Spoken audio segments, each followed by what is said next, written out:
So, just gonna start this video off real quick.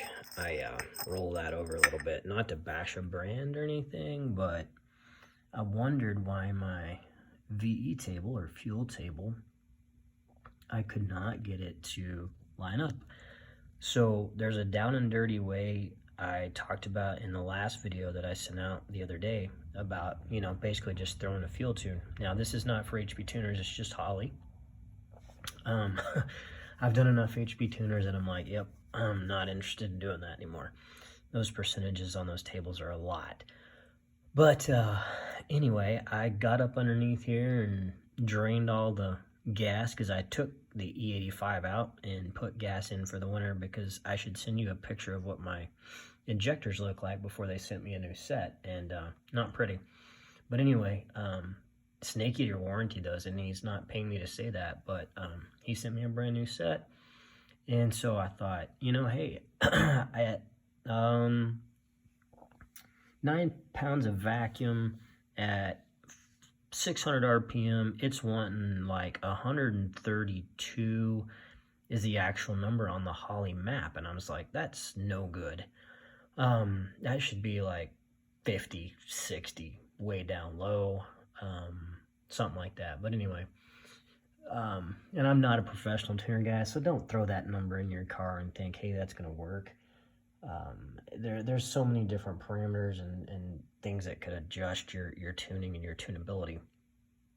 But I think I found the problem. This guy is just full of trash, which now explains why I had so much trash in my injectors too.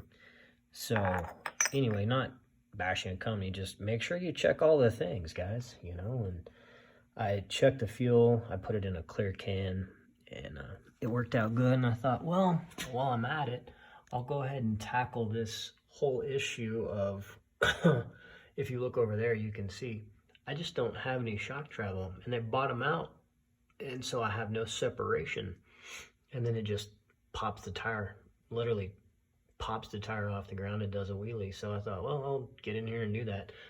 That should take like 30 minutes. No, that's taken me like 2 hours, and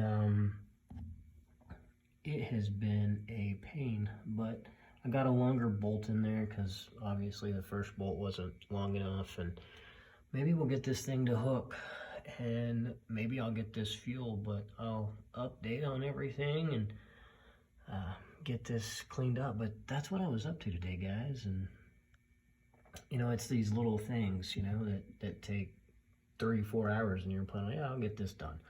I still don't have that done, but I just haven't wanted to work on it tonight anymore.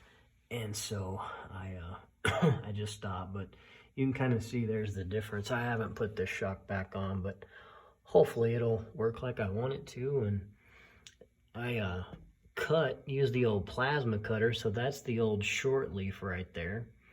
And I put the separation block. I don't know what you guys think. I mean, as far as it's on there and it's in the middle, and I just basically kind of cut that. I didn't measure. I should have cleaned it up a little bit.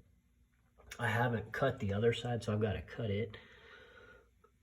It's just over there in the scrap parts. But I got to cut the bolt and measure it, so it'll definitely look better. So I'm going to end up tearing this side apart again and just, do it right, clean it up, make it look a little better. But it was a little bit of a challenge, and I'm hoping that maybe the Caltracs will work a little bit better and I can have a little bit more adjustability with them as well. So guys, have a great evening, and that's all I'm up to today. It's taken me forever to get the fuel injectors to basically connect. And so they were leaking. I'll walk around and you can kind of see they kept spraying right out of the little adapter right there.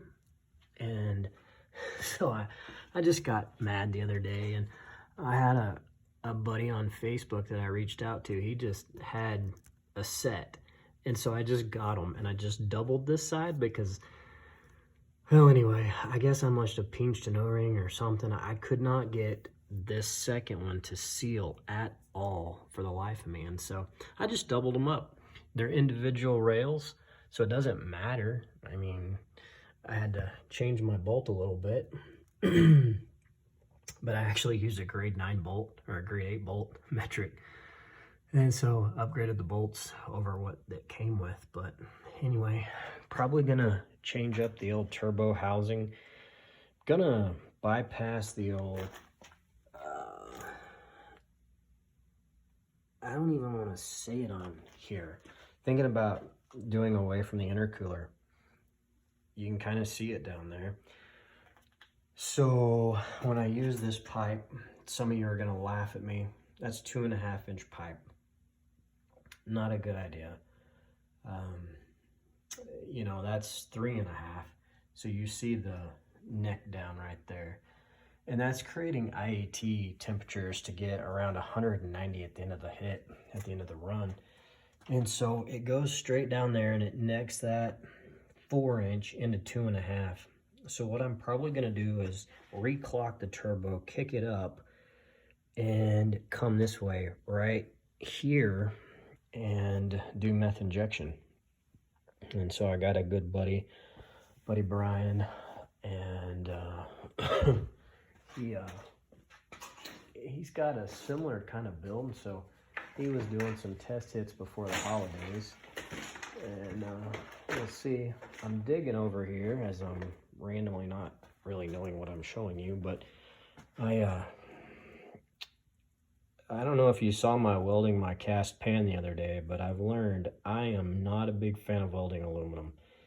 And so I've got this meth injection kit with pieces and parts of it. And so I will create this going into the tube right here, basically, is how it'll set. And basically just cool that air intake temp off. I'm gonna figure out how to do it on the inputs and outputs on the Holley and get it to where it'll come up. It gets kind of tricky as I'm thinking about it. I could probably figure out a way as it could sense with a sensor or pressure to increase the volume as the heat and the intake warms up. So I don't know if I'm gonna have to relocate this guy or exactly what I'm gonna have to do with that, but I'll figure it out. If nothing else, hopefully I've got enough wire there I can just kick it over and it'll just come right in here. And so these are the things you do in the winter time. I thought I was going to sell the little poor thing, but I've worked too hard to get to this point. We got to turn it up and send it and see what happens. But it's dirty. It is super dirty. I gave it a little bath, but the wind has been ridiculous around here lately and it was just covered in dirt. So, but guys, have a great evening and see you next time.